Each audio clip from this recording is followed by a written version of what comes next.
ଘୁଗୁନି ନାଟା ଶୁଣି ଭାବୁଥିବେ ଆରେ ଏଇଟା କଣ ଗୋଟେ ରେସିପି ପ୍ରତିଦିନ ତ ଘରେ ବନୁଛି ବଟ୍ ସବୁ ତରକାରୀ ଯଦି ଟିକେ ଟିକେ ଚେଞ୍ଜେସ୍ ଅଣାଯାଏ ନା ଖାଇବା ପାଇଁ ସତରେ ବହୁତ ହି ଟେଷ୍ଟି ଲାଗିଥାଏ ଆଉ ମଜା ବି ଆସି ଯାଇଥାଏ।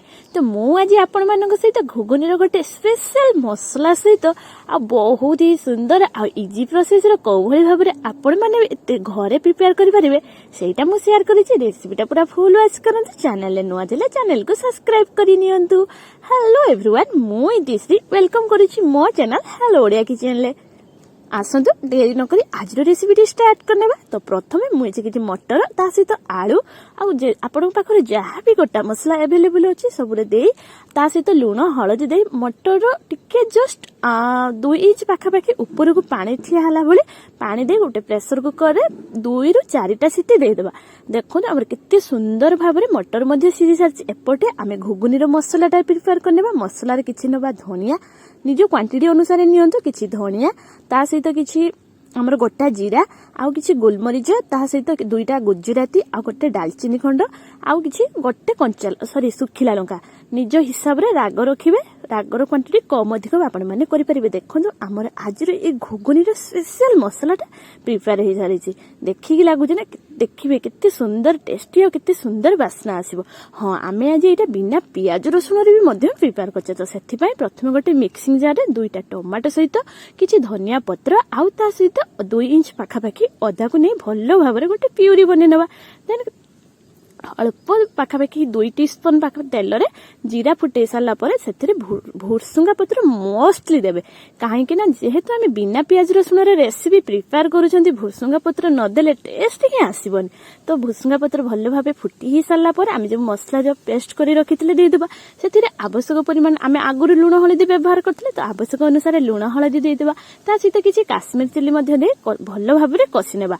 हल्का हमर कसी हे सारा आसला परे आमे जो मसलाटा प्रिपेयर करी रखि नथिले ना सेटा ही एई स्टेज रे देबा। आउ पळका मसला किछि रखि देबा परे नेक्स्ट स्टेज देबा। देखंतु हमर मटर एटी केते सुंदर भाबरे सिझी सारिछि।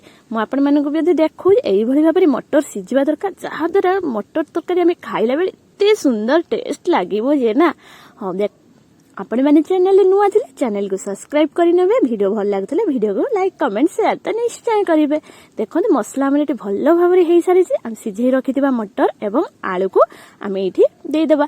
आपण चाहिले एटा ओनली मटर मध्ये करि परिबे आलू को मध्ये स्किप करि परिबे। जदि घरे डायबिटीज पेशेंट कि आलू खाइबा पई पसंद ने तो ए आलू को मध्ये स्किप करि परिबे। देखंतु केते सुंदर भाबरे हमर मटर सिझी सारछि। जेतिकी पानी रो आवश्यकता थला सेतिकी देछि। आपन जदि अधिक झोलर आवश्यक लागु थाए ताने एई स्टेज रे आपण माने पानी अधिक ऐड करि परिबे। देन मसला रे आमे किछि कस्तूरी मेथी ता सहित किछि चाट मसला टिके चटपटा टेस्ट पय आउ आमे रखितले जो भाजी करी जो बळका मसला कहितले रखिजे सेही मसला को मध्ये एई स्टेज रे आउ टिके दे देबा। ओहो हो बास्ना ओहो पूरा घरटा महकी जाउजी। आपण माने मोस्टली थरे ट्राई करंतु। सब मसला को दे गोळै सारला परे ता सहित धनिया पत्र को मध्ये दे देबे। सब गोळै सारला परे 5 मिनिट पाखापाखि घोड़े आउ फुटे नेबा। फुटे सारला परे देखिबे तरकारी एते सुंदर आउ टेम्पटिंग लागिबो ना। आपण माने तो घरे प्रिपेयर कर न कले जानि ही परिबेनी। तो मोस्टली एही टिप्स गुड़ा को फॉलो करी आपण माने घरे ट्राई करंतु। आ केमिति बनिला कमेंट माध्यम रे मते निश्चय जणांतु।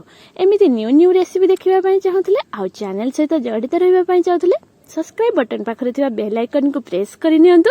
जा द्वारा मु जहा भी रेसिपी अपलोड करिवे आपण मानक पाखरे जे फर्स्ट पहुंची जिवो। मते कमेंट रे निश्चय जणांतु आज रो रेसिपी केमिति लागिला।